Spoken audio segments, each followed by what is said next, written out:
Assalamualaikum warahmatullahi wabarakatuh. Kembali lagi kita akan belajar matematika peminatan. Kali ini materinya tentang kelas 12, yakni limit fungsi trigonometri. Nah, limit sudah dipelajari di kelas 11, yaitu limit fungsi aljabar. Sedangkan fungsi trigonometri juga sudah dipelajari baik kelas 10 maupun kelas 11. Apa sih itu limit? Nah, seperti yang sudah dipelajari di kelas 11, limit memiliki pengertian yaitu nilai pendekatan suatu fungsi. Jadi, pendekatan yang digarisbawahi di sini, bukan nilai yang tepat. Nah, untuk fungsi trigonometri adalah fungsi yang memuat bentuk-bentuk trigonometri, diantaranya sinus, kosinus, tan, kosekan, sekan, dan kotan. Nah, berarti limit fungsi trigonometri ini nanti kita akan menentukan nilai pendekatan bentuk-bentuk trigonometri. Oke, untuk memasuki rumus umum limit fungsi trigonometri, kita perhatikan dulu ilustrasi berikut. Misalkan alfa adalah sudut lancip pada juring lingkaran OHR dengan jari-jarinya R satu-satuan. Nah, bisa dibuat suatu segitiga OPR yang siku-siku di P. Bisa juga dibuat segitiga OHS yang siku-siku di H. Nah, perhatikan segitiga OPR.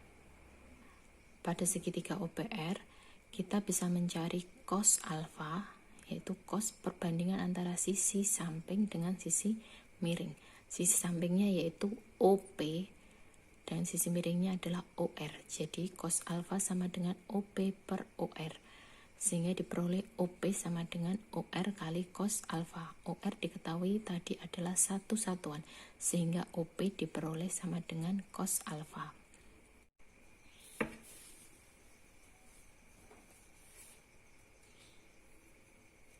Nah, ilustrasinya misalkan alfa adalah sudut lancip pada juring lingkaran OHR dengan jari-jarinya R satu-satuan. Nah, bisa dibuat suatu segitiga OPR yang siku-siku di P. Bisa juga dibuat segitiga OHS yang siku-siku di H. Nah, perhatikan segitiga OPR. Pada segitiga OPR, kita bisa mencari cos alfa, yaitu cos perbandingan antara sisi samping dengan sisi miring. Sisi sampingnya yaitu OP, dan sisi miringnya adalah OR. Jadi, cos alfa sama dengan OP per OR. Sehingga diperoleh OP sama dengan OR kali cos alfa. OR diketahui tadi adalah satu satuan, sehingga OP diperoleh sama dengan cos alfa. Satu satuan, sehingga OP diperoleh sama dengan cos alfa.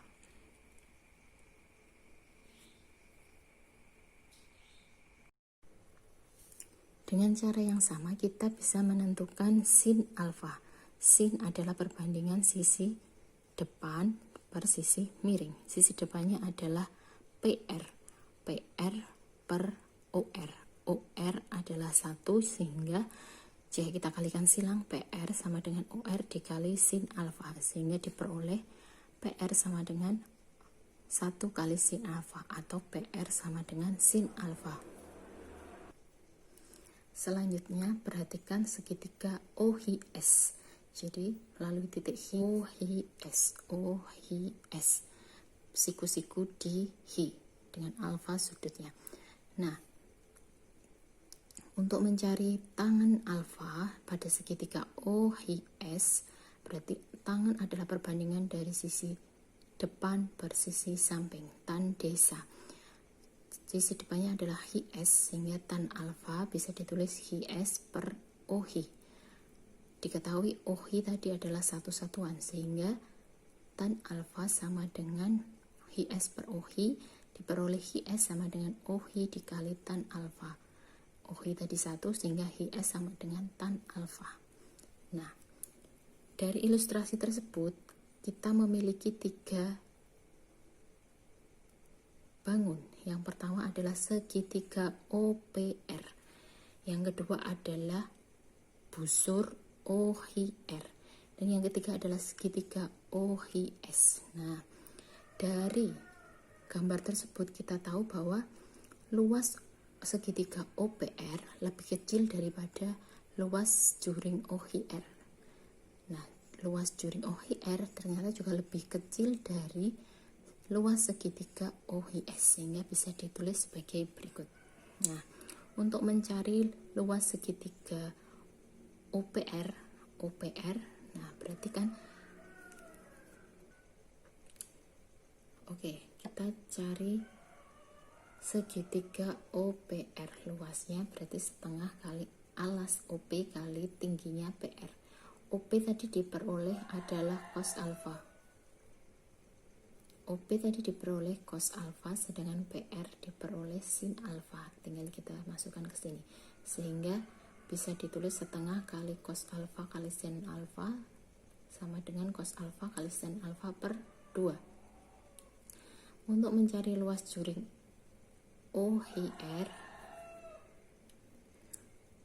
kita bisa menggunakan rumus luas juring, yaitu besar sudut alfa per 360 derajat atau 2pi jika dalam radian, dikali luas lingkaran, yaitu pi r kuadrat. R-nya tadi satu satuan sehingga bisa ditulis 1.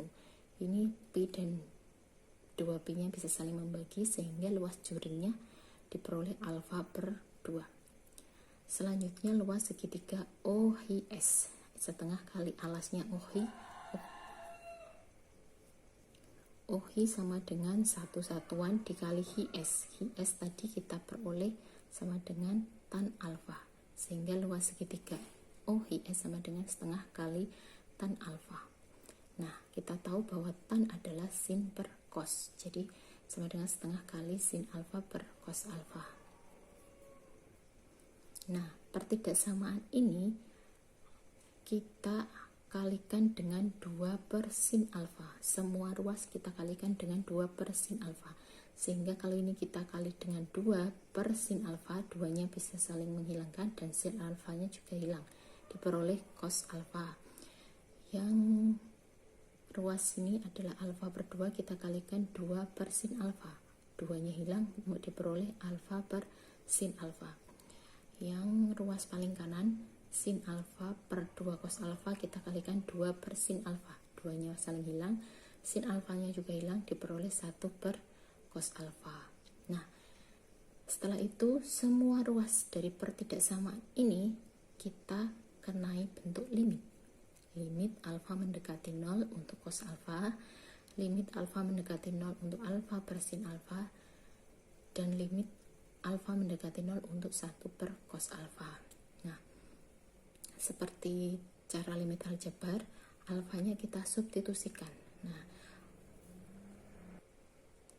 maka diperoleh cos 0. Cos 0 kita tahu hasilnya adalah 1, mendekati 1 berarti ya. Nah, untuk ini kita biarkan dulu lim alfa mendekati 0 alfa per sin alfa. Ruas paling kanan kita masukkan alfa mendekati 0, berarti 1 per cos alfa. Cos 0 adalah 1. Jadi diperoleh limit alfa mendekati 0 untuk alfa per sin alfa, dia diperoleh hasil 1 karena limit kiri dan kanannya mendekati 1. Nah, jadi kesimpulannya kita dapat rumus umum limit fungsi trigonometri yang pertama, yaitu limit alfa mendekati 0 untuk alfa per sin alfa itu adalah sama dengan 1. Jadi kalau alfanya ini kita ganti x, limit x mendekati 0 x per sin x adalah sama dengan 1. Nah, dengan cara yang sama kita juga bisa memperoleh limit alfa mendekati 0 untuk alfa per tan alfa sama dengan 1. Nah, ini adalah kesimpulan berikutnya.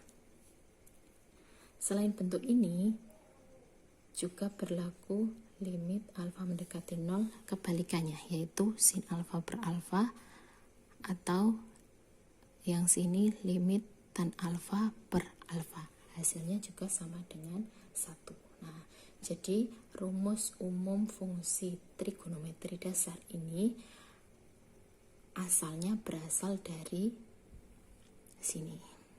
Sampai sini bisa dipahami? Nah, kalau sudah, nanti kita akan masuk ke contoh soal.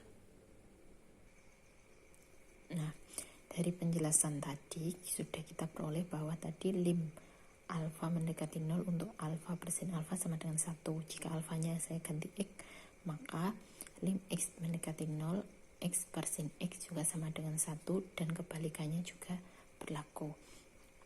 Nah, selain x per sin x, yang berlaku lagi adalah limit x mendekati 0 untuk tan x per x atau x per tan x. Kali ini saya coba buktikan yang tan x per x. Nah, sama dengan 1. Mari kita buktikan. Nah, bukti.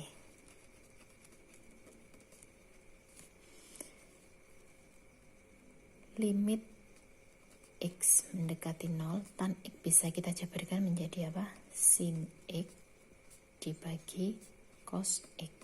Nah, per x, pernya bisa saya tulis perkalian 1 per x. Nah, kemudian saya pecah limit x mendekati 0 sin x per x. Jadi ini saya berikan sini dikalikan dengan 1 per yang belum 1 per cos x. Nah, perkalian bisa kita tulis, kita pisah limit x mendekati 0 sin x per x dikali limit x mendekati 0 1 per cos x. Nah, limit x mendekati 0 sin x per x tadi sudah dibuktikan, salah satunya yaitu hasilnya 1. Nah, untuk limit x mendekati 0 1 per cos x, x-nya kita ganti 0, cos 0 hasilnya juga 1. Jadi terbukti bahwa limit tan x per x untuk x mendekati 0 adalah 1. Selanjutnya kita masuk ke contoh soal. Yang pertama, tentukan limit x mendekati 0 untuk sin 2x per x. Nah, tadi kita memiliki modal bahwa limit sin x per x itu 1. Jadi dibuat, kita manipulasi dulu ya. Limit x mendekati 0 sin 2x per x. Nah, supaya kita memperoleh hasil yang sama, berarti ini yang menjadi masalah ada 2x. Sehingga kita akan kalikan dengan unsur yang sama. Di sini karena saya akan menghilangkan 2x, maka saya kalikan 2x per 2x. Nah, dari hasil manipulasi ini kita jabarkan dulu. Lim x mendekati 0, 2x-nya saya jadikan 1, sin 2x per 2x. Di sini dikali 2x per x, 2x per x 2, sehingga menurut sifat limit 2-nya bisa kita ke depan. Limit x mendekati 0 untuk sin 2x per 2x. Nah, 2x per 2x ini bisa kita misalkan u. Nah, berarti karena ini sudah sama, maka bisa ditulis 2 kali. Nah, karena x mendekati 0, maka 2x juga mendekati 0. Bisa ditulis u mendekati 0, karena u tadi 2x ya. Nah, x mendekati 0, maka 2x juga mendekati 0. sin U per U. Nah, kalau bentuk ini kita sudah punya tadi, sudah dibuktikan bahwa hasilnya adalah 1, sehingga 2 kali 1 hasilnya 2. Nah, nanti kalau sudah terbiasa, untuk permisalan ini tidak perlu ditulis, hanya cukup di sini hasilnya sama dengan 2 kali 1. Contoh soal kedua. Limit X mendekati 0 untuk X per tan 3X. Nah, tadi yang kita sudah punya adalah limit X per tan X sama dengan 1 atau limit tan X per X sama dengan 1. Maka untuk memanipulasinya seperti cara nomor 1 tadi, ini kita menghilangkan unsur yang karena tadi saya kalikan, ini juga masih tadi kan saya kalikan 2x per 2x karena unsur yang untuk menghilangkannya. Nah, ini saya akan coba kalikan unsur yang sama tapi tidak pakai x, saya kalikan 3 per 3. Nah, berarti akan saya jabarkan mendekati 0, yaitu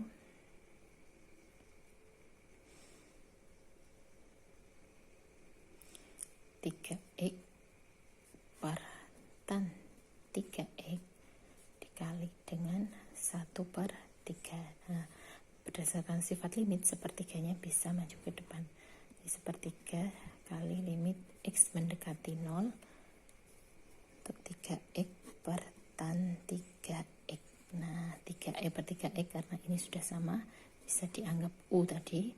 Nah, karena X mendekati 0, maka 3x juga mendekati 0, sehingga sepertiga dikalikan 1. Hasilnya sama dengan 1 per 3.